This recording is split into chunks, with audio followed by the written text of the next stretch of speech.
So in this video, we're going to go through how to solve the mechanics differential equation that we wrote in the previous video. And once again, the reason we're doing this is because in very short order, we are going to run into differential equations in circuits. And we want to make sure that we've had a little practice using differential equations. Here was a differential equation we wrote in the previous video, and we want to solve this equation now. The first step is we want to solve this for dt. And how we're going to do that is we're going to divide through by m and then get dt by itself. If we divide through by m, the left side ends up as g minus beta v over m, and the right side ends up as dv dt. Now, if we then solve that for dt, we get a rather strange looking expression, but it's all going to work out okay. That looks like that. We now want to integrate both sides. Let's rewrite this answer showing our intention to integrate time from t equals 0 to t equals some later time, and the velocity, we are dropping this thing from rest, so the initial velocity is 0 to some later velocity. What we're doing here is we're going to go from t equals 0 to t equals some later time. We're going to integrate that side, then we're going to integrate this side from v equals 0 to v equals v dv over g minus beta v over m. All right, we're going to use u substitution to solve this. U then is going to be the denominator on the right side. U is going to equal this, g minus beta v over m. Now we're going to differentiate this part J answer with respect to v. In other words, we're going to find du dv. If we differentiate this with respect to v, differentiating the g, that's going to give us 0. And if you differentiate this with respect to v, you just get minus beta over m. All right, so let's solve this for dv then. What's dv equal to? dv is going to be equal to minus m over beta du. So far, so good. All right, we're going to put these answers into our expression up here. In the upper right corner, instead of this funny looking denominator, we're going to put u there. And then we're going to put this expression for dv, which is at the bottom of the screen, right there. We're going to put that in the numerator. Here we go. Let's see if we can do this. We're going to keep the left side as it was, t equals 0 to t equals t dt. And then on the right side, I'll go ahead and show the limits there still, from v equals 0 to v equals v.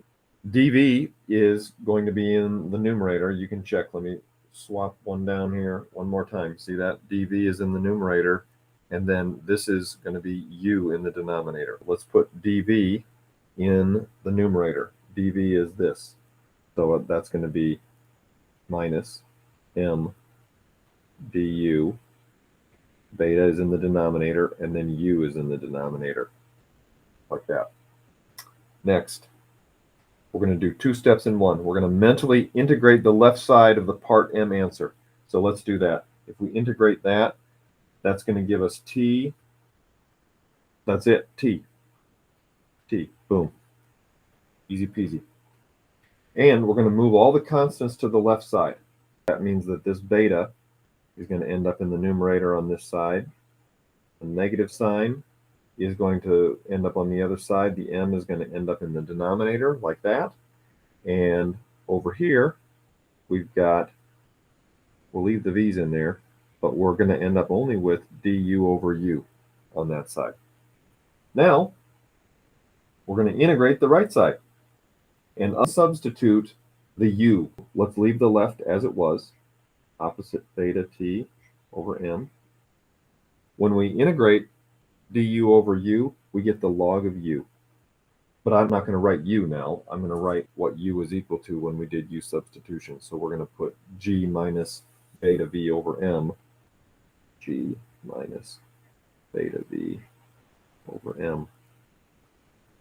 And the limits of that integration are from v equals 0 to v equals b.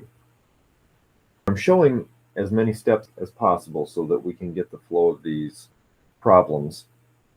If you're actually solving these, you might want to skip a few of these and more or less do them in your head, but I want to make sure that you have it laid out for you so you can hopefully follow the logic.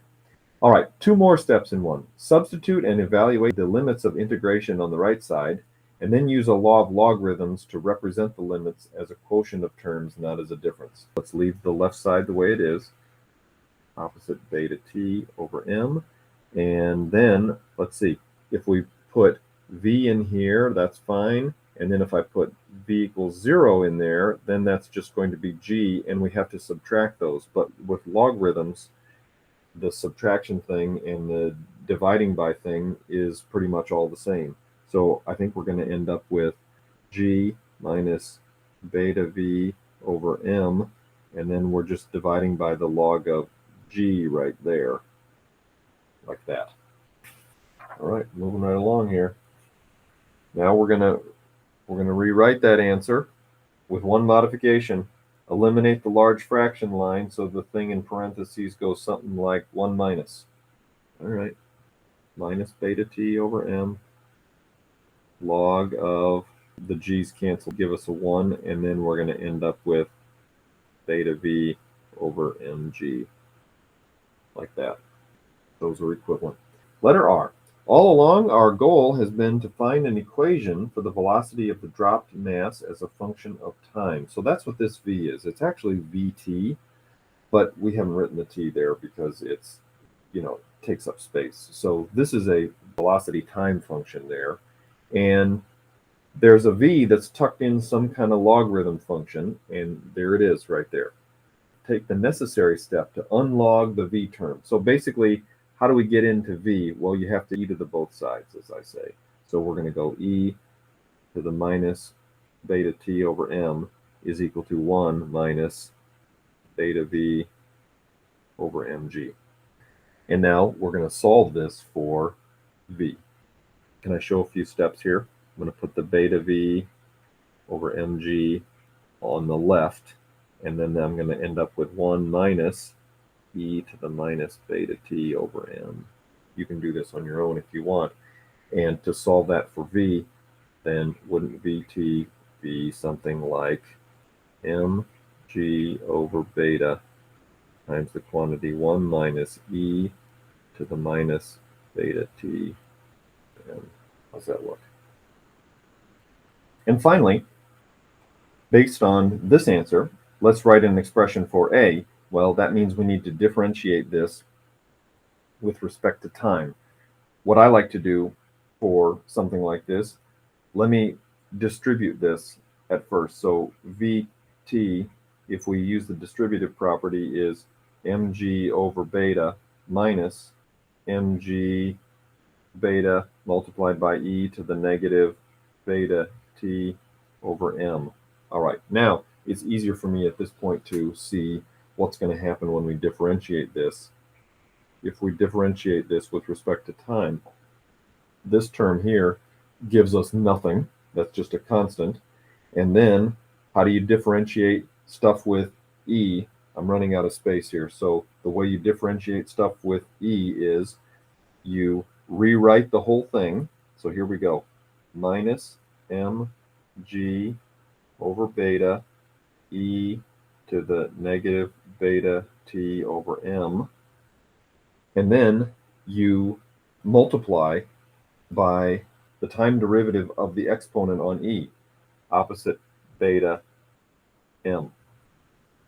Now, does any of that cancel? The m cancels, the minus sign cancels, that beta cancels, and so what we're ending up with here is g times e to the minus beta t over m. Last thing, to see if this makes any sense to you. This equation applied for something that we dropped from rest and was falling through a fluid that made it such that the object eventually reached terminal velocity. If I put time 0 in here, then e to the 0 is 1. So 1 minus 1 is 0. Sure enough, this equation at t equals 0 gives us an initial velocity of 0. How about right here? If I put 0 in there for time, then that's e to the 0, which is just 1, multiplied by g. So initially, the acceleration is equal to g, which is what happens. Initially, the acceleration is equal to g, and initially the velocity is equal to 0. Well, at a long time after, such as, let's say, t equals infinity, if I put infinity there, e to the minus infinity is 0.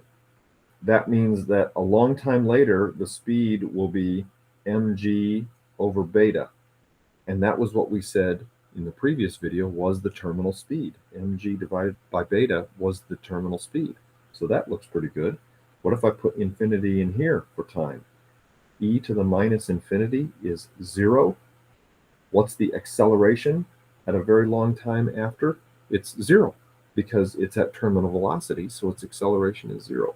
So those equations are describing the velocity with time and the acceleration with time for an object that is dropped from rest in a fluid that offers air resistance that has a force directly proportional to the speed.